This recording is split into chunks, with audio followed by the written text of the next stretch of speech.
Hello, everyone. This is Rob Golfi with REMAX, the Golfi team. Welcome to the Golfi Real Estate Show with host Stephanie Vivier. Well, hello, Rob. Always great to join you on the show today. It's been a hot week. You haven't melted or anything. No, I haven't, and I'm enjoying the weather though. I'll take warmth any day of the week than any cold weather. So the longer it's warmer, the better for me, and I enjoy it. And hey, why so many Canadians are flying down south to enjoy summer weather all the time? So that's it. All right. Yeah, we got to soak it up. That's for sure. That's my look at it. Okay. When it comes to heat, what's the temperature of the real estate market out there right now? Well, it has been pretty flat for a while, but we just got these stats with the REMAX in the Hamilton, Halton, Niagara, Brantford area, and what they came out with is that they're calling this what's called a hot week, and it's not just the weather. There have been 3 instances in the last 3 years where property sales at REMAX, Escarpment, REMAX, Niagara, outpaced new listing inventory. Now, this past week shows the highest spread with our sales in new listings ratio at 127.8%. These bursts usually happen in late winter, early spring, not in the deep of summer, and usually followed by another strong week. Now, this could be a sign that buyers who were waiting on the sidelines for rates to drop further are realizing we may be in a longer pause period on variable mortgage rates. So I did predict earlier this year that our spring market might be the summer, and I think it's just kicking in a little bit right now, not as heavily as I thought it would be, but it looks like it's just kicking in, and people are holding off. And now they're saying, you know what, let's get into this market. Let's do it, because the prices, even though they're high, but they're good. Like, no matter what, housing in Canada is going to be expensive forever. There's nothing we can do about it. We used to read about it in other countries in the world, and I think we're experiencing the same thing in Australia. And but this pandemic kind of screwed things up for Canada, and with the interest rates and everything. And now the prices of homes have dropped quite a bit since middle of 2022, and it's kind of leveling off. And it depends how motivated you are to sell. That's when somebody will pick up a good deal. You get the right buyer and the right seller, and then the buyer ends up winning on the negotiations because he's beating up on the seller, and the seller has got no choice sometimes to cave in and accept a lower offer because he's got some financial situation going on in his life. But in saying that, there was an article in the paper. It said real estate agents are advising clients to delay listing as buyers drive negotiations. That is true. There's no doubt about that. But if you are a seller and looking at buying a house, it balances out, whether you're in a high market or low market. But if you are selling and getting out and moving out of the country, or relocation, or going into a retirement home, and you're just renting now, yeah, you're gonna pay the price. So do you either stay longer in there and hopefully wait for the market to turn, or you just sell and then you're off and running? But so this article, it said that this is an article, I think it was in the Globe and Mail, that Toronto real estate market is currently in the buyers-driven phase, which is true, with buyers negotiating aggressively and sellers often disappointed by lower than expected sale prices. While activity has picked up slightly, just as we read earlier, since the spring, uncertainty remains high due to both economic factors and global instability. Now, that's because of trade tensions, wars, and foreign market corrections like Hong Kong. Now, realtors are advising clients to delay listings unless they are priced competitively or have an exceptional property. And it's true. I have done that. I've told clients, what's your motivation of moving? And they just, they want to test the market. This is not the time to test the market. Now, price expectations are often disconnected from reality, with sellers holding out for 2021 level prices.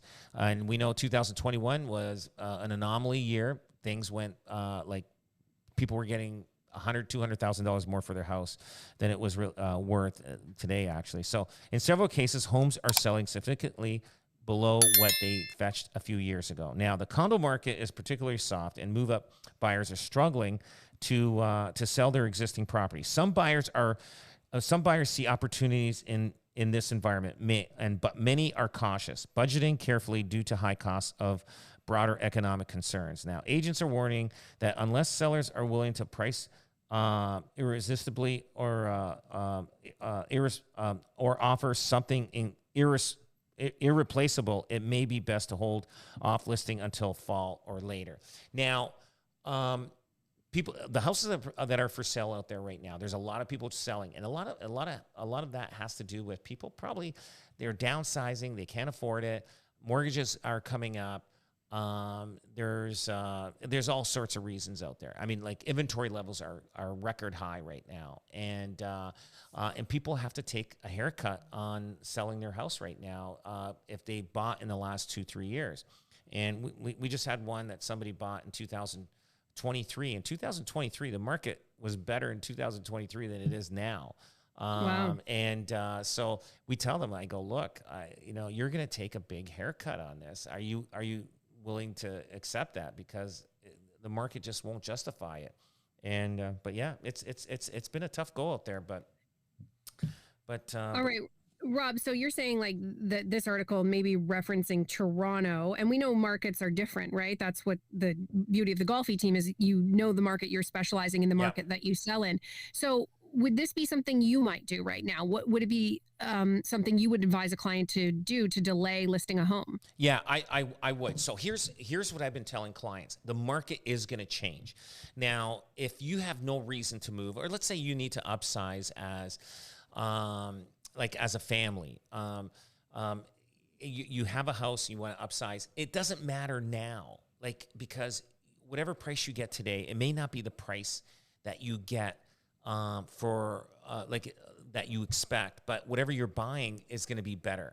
Now, it balances out. Now, for buyers right now, and probably for at least, another 6 months to a year, I think buyers, there's an opportunity there for you to get in the market before things change. I do feel it may start coming back a little bit better. Not sure when in 2026, but I do feel in 2027. If you don't own a home by then, you will end up regretting that you didn't purchase earlier. Because I think when 2027 comes, you're going to start seeing the market really picking up. The buyers are going to be coming in. Everything's we got all the trade wars going on. They're all taken care of, and hopefully that's done by the end of this year. And the market's moving. Interest rates are going to be probably around 4%, and 3.9, and that's a good one. If you eliminate COVID interest rates, you eliminate those 2 years, and you go back 40 years or 50 years, we've got the best interest rates ever of all time. So, I mean, that was, again, an anomaly. They learned a lesson by COVID by not dropping interest rates so much that it drove the prices up. But now we're going to be more in a balanced market, but better market than we're in now for sellers. It'll be more balanced. Houses will go up for sale. They'll take 2 weeks, 3 weeks, 4 weeks to sell, and the negotiations won't be so aggressive. The market it'll be really balanced, and it'll move along, and sellers will be able to sell at a reasonable time, and buyers will be able to have some room to breathe and buy and do their home inspections. But the market, I do feel sometime middle to the end of 2026, it's going to start picking up, and then 2027, it's going to be good. So buyers, you've got probably, I'd say, 6 months to a year, between now and maybe 8 months to really, find something if you're looking at it and get yourself a house before things could change, because this market's not going to stay this long forever. Okay. And so as you mentioned there, Rob, if you can hold off, sure, maybe, but some people will have to, right? There's the work happens, life happens, all those kinds of things. So how do you talk to a seller to get them into the realistic range instead of, being maybe more emotionally tied to those pandemic era prices? Well, a lot of times, so we go through all the comparables. Now, for instance, you don't go back 6 months. You don't go back. You go back probably 60 days. And like the market we're in right now is what it is 60 days ago. So that's what the market is. And hopefully there's enough comparable homes that did sell that's similar to yours that you could say, here's what the market is dictating. And so if you price it, so let's say you get 3 homes and they're all, one sold for, 680,000, another one 720, another one for 700, and you look at the plus minuses, garage, double garage, or finished basement, non-finished basement, and then you price it, let's say it's 700. There's a high probability you're going to get 700. You might even get more, but you'll get 700,000 if you list it at that price, or you try 7.25. But I'll tell you, it is a very sensitive price market. You got to be very careful when you price. Now, if it doesn't sell at 725, you got to drop that house down to 700, and you're going to get an offer of 680. You've lost $20,000 because now your house has been on the market for 2 to 4 weeks. So that's why it's best to go on the market at 700. And it's easier to say no to an offer than it is to not get any offers at all. So you have to be very, very careful on that. So pricing is such a key factor when you're pricing a house, and it's so important. And the pricing, like us as homeowners, we all think our house is worth way more than what the market's willing to pay. So we as agents will say, hey, we'll try your price, right? But I don't recommend it, but it's going to hurt them in the long run. It'll hurt them. And so you have to be very, very careful. And sometimes some sellers, they're realistic. I tell them, I write down, what I feel the market will dictate to their house. And they said, yeah, we felt that it was about the same. So, and they're pretty reasonable, and we price it right, and it still takes 2 to 3 weeks to sell that house, even if you price it right. So it you don't want to be chasing the market. There's a lot of houses on the market right now. There's 60, 90, 120 days sitting there, and they're not even getting showings, and they're priced right, some of them. So you got to be very, very careful. Is there a kind of property right now that's really hot? Something that, despite the market being a little bit slower and those houses sitting, are there sort of like surefire types of properties that people are really looking for right now? Yeah, they're all over out there. If you're following the market, you'll see houses come up, and then when the right house does come up, everybody's afraid to pull the trigger fast because they go, oh, maybe they might sit on the market. Let's see what happens. And sometimes it sells, and because somebody else saw the same house and they realized it's priced right and they jumped at it. Other people, they're hoping that it'll go down, and they miss that house. Then they miss the next one. And you have to be very careful. Like if you have a good realtor that knows the market really well, they will be able to tell you the value of that house. But now the value is based on willing buyer willing to pay for it. So my value is this. This is what the market is showing the value is. But that house might be worth $10,000 more than what I say for that buyer because it's close to their family. It's got the right schools that their kids want to go to, and it's not too far for their work. It works out right. So to them, that value can be greater than what the value is showing on paper. So to a certain extent. So it just depends on the buyer that's buying it. Now, if a buyer's just, here, I see a house, it's a bungalow, 3 bedrooms, and things are going well, then they'll pay the market value, and that's it. But yeah, you just got to keep an eye on the market, and if it's the right location, the right style of house, and it's got the right upgrades, yeah, jump on it, and your agent will tell you if you're paying too much or not. Okay. Trust the agent, the ones that have the experience, the Golfi team, the #1 REMAX team in Canada, 905. You can give them a call today at 905-641-0308. Rob Golfi's with us today on the Golfi Real Estate Show. He's going to stick around, and we'll talk about one area of the real estate market that are happening a lot right now, estate sales. That's on the way next here at 610 CKTV, Niagara's News and Talk. Are you worried about selling your home on time and for the most money? Hi, I'm Rob Golfi. Every year we invest millions of dollars in our advanced marketing system, ensuring your home is seen by tens of thousands of potential buyers. We don't just hope it sells, we make it sell. Welcome back to the Golfi Real Estate Show. I'm Steph Vivier, and our guest today, Rob Golfi, getting into all things real estate.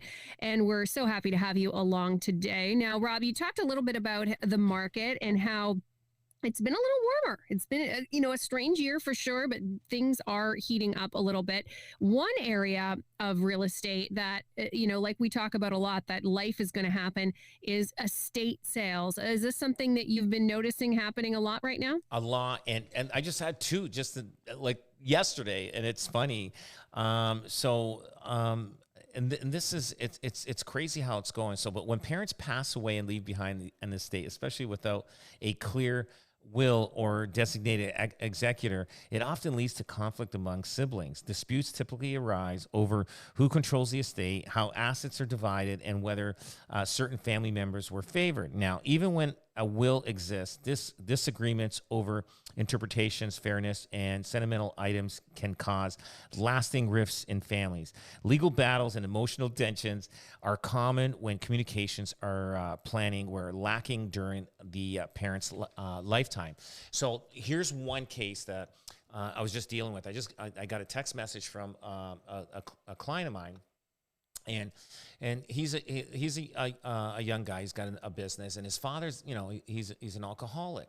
Now his brother-in-law, his grandmother passed, and so now this guy's father is the executor, so he has the right to do whatever.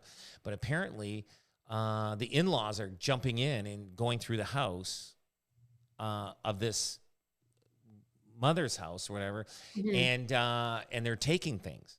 And so he called me up, and I said, listen, why don't you have your dad, and his dad just doesn't care. He goes, why don't you have your dad, he's the executor, have him get a locksmith there and change the locks. Nobody should be in there. He's in control. And he should decide what's happening, what's not happening. But the brother-in-law came up with some paperwork and wanted the executor, the son of this house, of the mother, to sign something, because he knows he's an alcoholic and he's going to try to trick him into signing something that he doesn't really know what he's doing. I says, you better keep an eye on that guy. I says, that's why I would lock him out. And he's just not all there, this guy's father. So I just said, if he's the executor, go to the lawyer and tell them that anything that's signed by anybody, especially if he's got alcohol in him, it doesn't count. It will not be enforceable because he was under the influence. But this is what happens.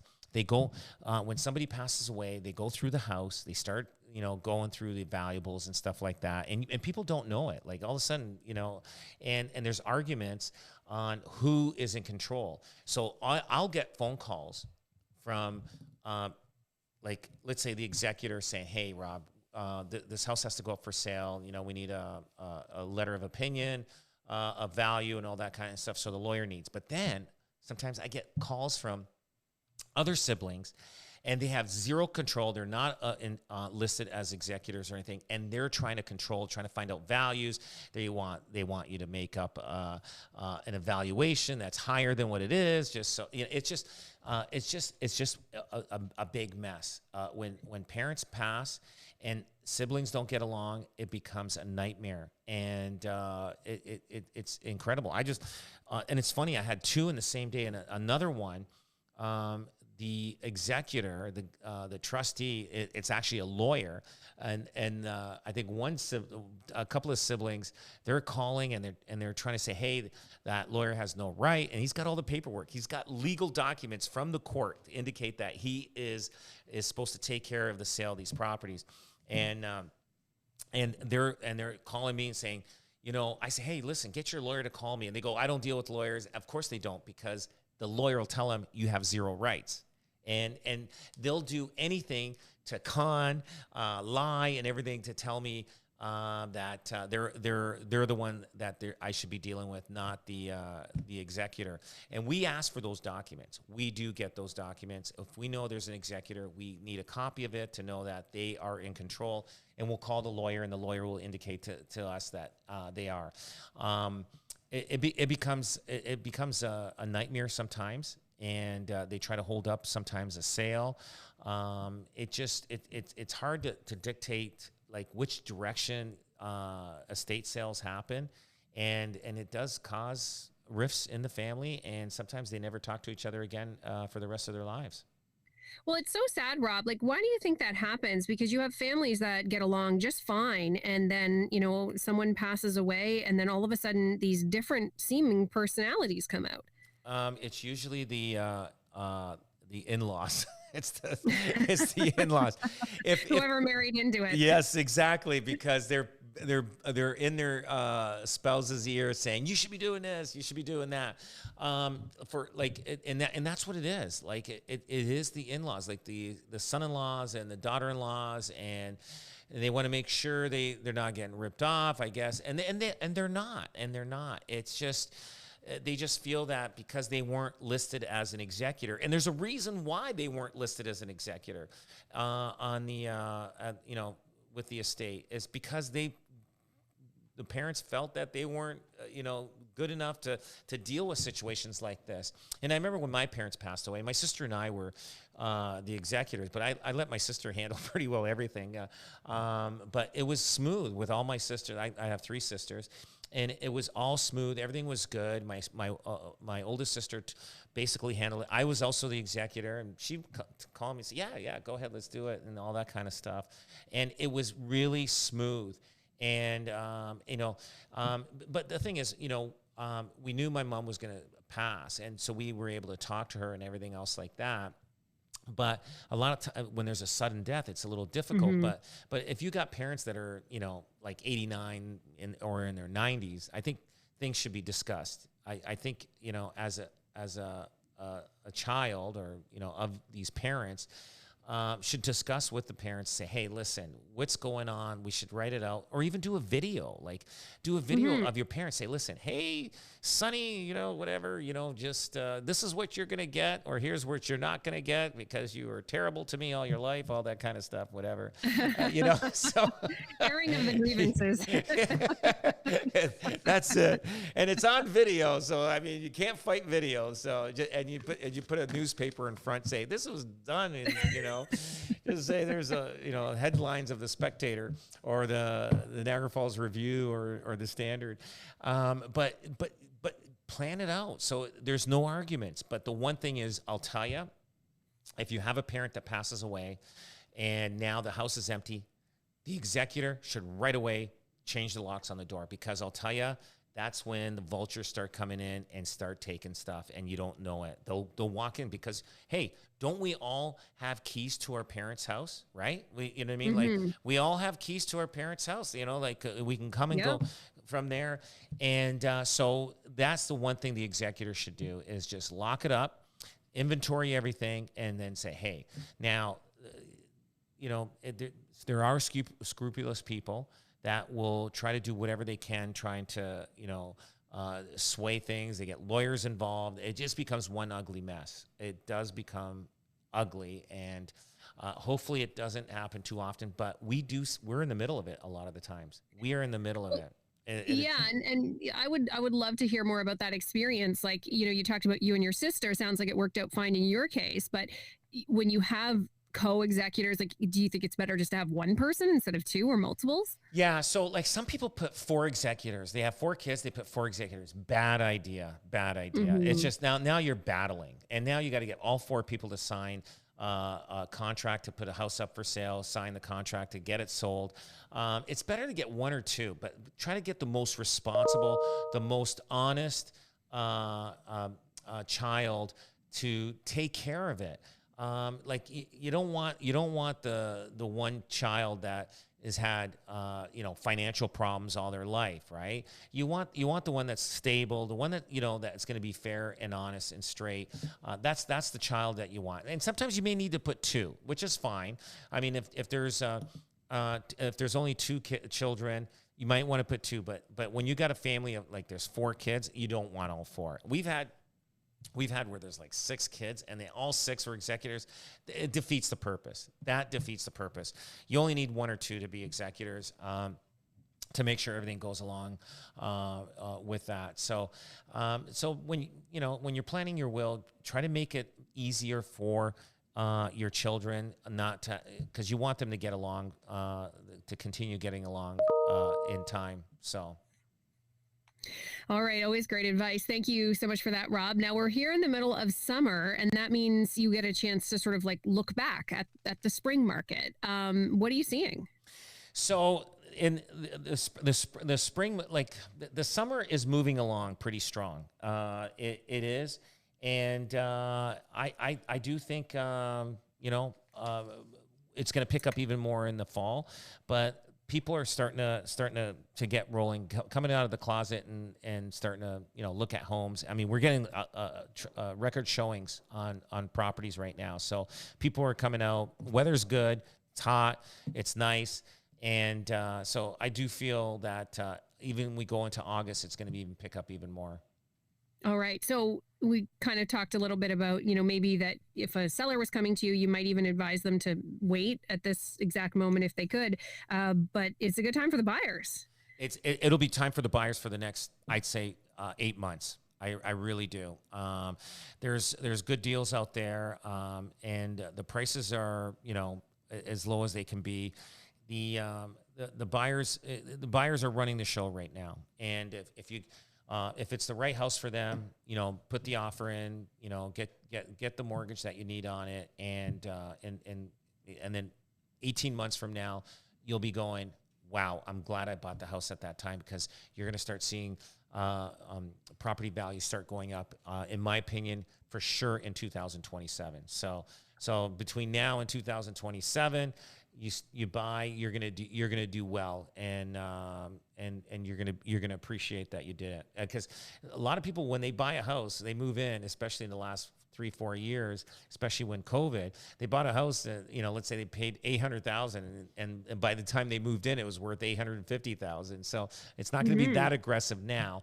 But I do feel sometime in the end of 2026 and beginning of 2027, things are going to really start picking up, and house values will start climbing again at reasonable percentages, like 3%, 4%, 5%.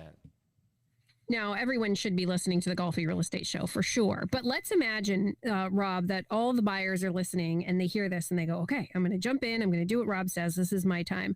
Could that increase prices more quickly if we do see like a surge of people jumping into the market? It could. And that's what's going to happen either at the end of 2026 or middle of 2026 and 2027. You are going to start seeing that. Like right now, there's a standstill on everything. Like even builders are not building. Houses are staying on the market longer, even though they're priced right. But when you start seeing everybody come in, and it's funny, we just had a house. You're not going to believe it. It's almost 2 months on the market, and we get 3 offers on it the same day. Like, really? What? Like, we just couldn't believe that. 3 offers. This house has been on the market. It's actually 42 days on the market. Nothing happens, and all of a sudden we get 3 offers in the same day. So it's hard to gauge what's going to happen out there. Maybe somebody read an article, and they all read the same article of something, and it drew them to this one house to put offers on this one house. It's hard to tell.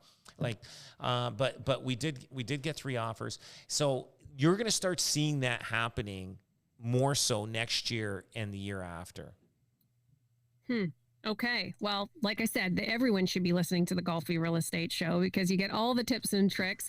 Get a hold of the Golfi team, robgolfi.com. That's GOLFI.com. Rob is sticking around, and they're not all the Golfi team. Some real estate agents out there do some pretty shady things, and one Winnipeg real estate agent is getting in trouble for something that they did, or should I say didn't do. We'll bring that story to you next, coming on 610 CKTB, Niagara's News and Talk.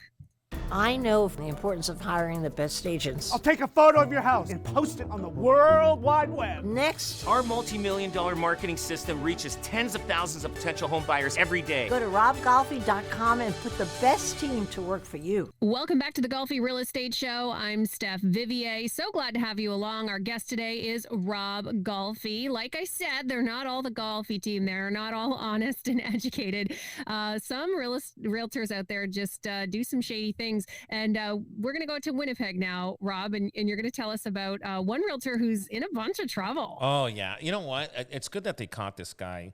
A Winnipeg real estate agent, I won't say his name, has been barred from practicing for 36 months and fined nearly $35,000 after selling a home he owned without disclosing major defects, including foundation cracks that he concealed with spray foam and drywall.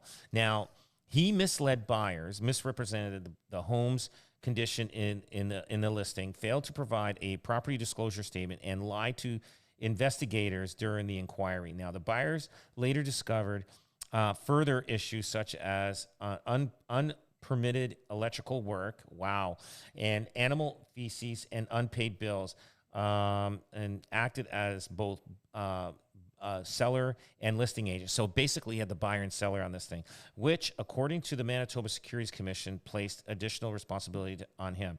Now, another agent who assisted with the renovations initially lied to investigators, was also barred for 1 year and fined. Wow. Now, the Securities Commission called this agent actions, fundamental betrayal of public trust and real estate ethics. Now, the penalties were imposed to serve as a deterrent to others in the industry. Good. This is great. Sometimes some of the penalties aren't strong enough, even in Ontario. Like there's so much things that are happening, and the real estate, the Ontario Real Estate Associations aren't tough enough. And these guys here, they did a good thing by finding him, and he'll probably and guess what? His errors and omissions will not cover him. They will not cover him, especially when you sell your own house and you do this. You have to disclose everything. So good for the real estate board by doing this, and I'm glad this guy's not going to be practicing for 3 years, and hopefully he doesn't come back and practice at all in the future, because this guy, if he will do this to somebody that he's selling a house to, he'll do this again with other situations. Yeah, maybe I'm a little bit too hardcore, Rob, but I just think he should never be able to practice again. I believe that too. Yeah, you're right. He shouldn't practice again, especially selling your own house. Come on. Yeah, I mean, part of the ethics of our job is to make sure we disclose everything. And sometimes, you know what? We go to a house and the homeowner says, is there any issues in this house that we need to know of that a home buyer will move in and recognize right away, and that we don't, we should tell them? And they'll tell us, and then they'll say, well, I really don't want to tell that to buy. I says, we have to. I says, I cannot list this house. Without disclosing that. I go, and I explain that to the sellers. And most sellers are really good. I'm going to tell you, 99% are really good. But you get that 1%, they won't hire you because you tell them that. They won't. And they'll try to find somebody else that's maybe crooked, or maybe not disclose it to them. And right, and sometimes it's only what they tell you, right? Like, you can ask the questions, but if they lie to you, then there's no way you can help that. Right, but I can go to that real estate agent after it sells, to the agent that purchases it. I says, hey, did you know that? Did the agent tell you that they have this situation? If they don't, then all of a sudden they put all the little dots together, and I'm part of that dot, and say, hey, listen, he disclosed to me that there is structural issues with the foundation. If you guys don't know about that, then he should have explained that. So the one good thing is you ask questions, but you can see if there's any issues on a house. But if you ask questions, do we have any problems with water issues? And do we have any issues in the house whatsoever? They have to disclose it. They have to. And always get it by email or like, get them answering questions by email, not over the phone, because they can say, well, I never said this. I never said this. So some kind of paper trail. Yeah. Now, there used to be a form called Seller Property Information Statement. Now, they were very popular probably about 10, 15 years ago, but then it kind of went away because too many people were getting in trouble when they were filling this out. Some people didn't realize what they were filling out, and it caused a lot of problems, a lot of lawsuits and everything. There was probably about 100 questions on there, and it just says, how's the plumbing, how's this. A lot of people did not even know they had issues in their house, and they lived in it, and it caused a lot of problems. So now some people may use it, but a lot of sellers will not fill that out because it does cause problems. But we do ask the seller, are there any major issues in your house that need to be need attention that a buyer will notice right away when they move in, and they're all good. They say, hey, Rob, we had a little bit of moisture in the corner of this house. I says, what kind of moisture? Like puddles, river, or just just a wet wall, and we try to find out how it is, and then I'll go outside and look at the downspout. If it's going right down by the wall, I'll say, listen, get a drain pipe, go there. And then we will explain to somebody that there was some moisture there, but we put a drain pipe away from the house. And so we feel that would probably solve the problem, but we will tell that to the buyer that's potentially buying the house. Has this ever happened? Have you, been helping someone buy a house and you've had an agent not be honest? Yes. I knew of a story of one. So this agent was selling her father's house. And so basically she said, now the walls in this house were kind of caving in. And you see that sometimes where you have a block foundation and there's a bow in the wall. And, it just happens over time. And the bow is coming towards inside the basement. And it's still solid, but it should they should dig up around it and redo the wall with the block, because for some reason it's caving in. So an agent had her father drywall all the walls around the basement, so you won't see that bow. Right. And so anyway, they got caught. And so they went to real great lengths to hide this. They did, and they shouldn't have done that. They got caught. Right. The agent, I don't know. This is many years ago. It's got to be 20 years ago when I read this, and she did get fined, and I don't know. I can't remember if she lost her license or not, but she got in a lot of trouble for it, and so did he. They got sued, and the buyers won the lawsuit because now they got to rip out the basement. They got to dig all the way around the walls of the house and take out whatever walls that were bowing and re-put new walls. And that was probably back then. That was probably a $30,000-$40,000 job. It could be more, like finishing a basement, maybe $100,000. So it doesn't pay to lie. I'm telling you. The new buyers moving into your house will find out, and they'll start doing the research. The neighbors will say, yeah, he's had a bow in the wall forever, and he did this. The neighbors will rat you out. And absolutely, they love that. Oh yeah, the neighbors will rat you out, and you get to know the neighbors. Right now, you're the new friends. You're the new friends. Exactly. The other ones are gone; they don't care anymore. But they forgot you. Yeah, so be very careful when you're selling your house. Either fix the problem or disclose the problem. Is there a way to check, like, if realtors have been in trouble? If they've been fined and things like that. Yes, there's a RICO website. And if you go under, just type in RICO, and you might be able to type in somebody's name, and you'll be able to find if there's been any issues in there on anybody. So it's good. Somebody interviewing agent, hey, you can put my name in. I got a good record, clean record there. So I knock on wood, keep going there.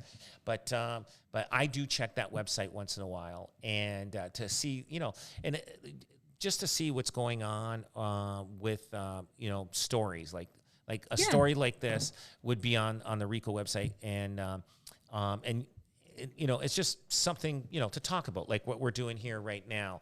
But yeah, people can go on the RECO, RECO website and find information on realtors and situations that have happened that, agents got in trouble for. And it'll show how much they got fined, if they lost their license or whatsoever.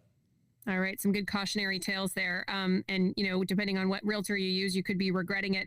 Some people might regret actually selling their home. I heard recently a story where someone was going to sell a business and they made the deal and then they regretted it. That caused a whole bunch of trouble. What about if you sell the home and you decide, I don't know, I kind of don't want to move now? It happens. I'll tell you, it does happen. And you know what? Now you're in the middle of a bad situation. And there was a case that a seller changed their mind on selling, but they were willing to pay, give the deposit back. They paid the commissions on both realtors, the buying agent and the selling agent, and they paid for storage. They paid for I think a couple of months of rental for the people. They knew they were going to get sued. Like, you will get sued and you will lose regardless if you're a seller and then you change your mind. So you either have to write the check and make the buyer satisfied. But sometimes some buyers say, no way. You know what? Like, otherwise, like, listen, no way. Like, especially if there's a housing market, the market's moving fast. Now, let's say they bought that house for $800,000 and before closing, they say, no, we're not going to move in. If they have to find another house, it might that same similar house could be worth $850,000 to $900,000. It's going to be more money and it's going to be tougher. So they can sue for that. So it can, you got to be careful. We've seen lawsuits out there of people buyers not closing because the house value is less than what it's less than what they paid for it at the time. And they're getting sued for the difference. Because if the homeowner has to resell that house, and let's say there's a $250,000 difference, they'll get sued for the $250,000 plus costs, plus this, plus everything that the seller had to buy another house and he's carrying two houses. So you got to be very careful as a seller, selling your house to make sure you know for sure you want to sell. And same thing as a buyer, if you don't close, you got to be very, very careful on that end. So it's not like you can put a clause into an agreement like a buyer can. A buyer is going to put conditional on financing, conditional on inspection. You can't put if I change my mind, I don't want to sell clause. No, there's no way. We wouldn't accept any offers that had any of those conditions in there. But that's why you try to get as big a deposit as possible. And because then, it's a little harder to walk away from a large deposit. But that deposit still may not be enough for the damages that either or party that have in it that may cost them for that move that the move is not happening. Right. And if it's that kind of thing where you've got the kids enrolled in schools and that's the district you want to be in and there's nothing else like available, it's not like you can just replace that home. Exactly. Yeah. Now, do you ever have this happen? You're helping someone sell and then they feel regretful? Absolutely. We have. And we explain to them what's going to happen. We explain that it could be very costly for them. And so they have to think about it. They talk to their lawyer. And a lot of times they go through with it because the pain, financial pain that could cause them could be greater than let's just move on exactly what they wanted to do. Sometimes, it's funny, we get calls from people and sometimes something happens in their life and then something good happens because of and now they can stay. It could happen. Right. Yeah. They put their house up for sale. They need to sell. They got problems going on in their life or whatever it is. And they sell it. And then before closing, all of a sudden they win a lottery or not a lottery, but let's say they, somebody helps them out with their financial situation and now they're trying to stay where they are. It can be more devastating financially for them. So, but it happens. People change their mind, not often, but people do change their mind but they have to know the consequences that can happen with that. Well, I think it's natural, right? Anytime you're opening a new door, you're closing something else, right? So I think probably even though you're happy if you're moving or you're selling or whatever, there's always a little tinge of regret in there. Oh yeah, for sure. Yeah, that's it. We're humans. We've got emotions, but for all the rest, the Golfi team is here to guide us through. Rob, thank you so much for joining us today. Thank you. This is the Golfi Real Estate Show. I'm Steph Vivier, and to get a hold of the #1 REMAX team in Canada, the Golfi Real Estate team, give them a call, 905-641-0308. Check them out online as well, robgolfi.com. That's GOLFI.com. Thanks for listening. This is 610 CKTV, Niagara's News and Talk.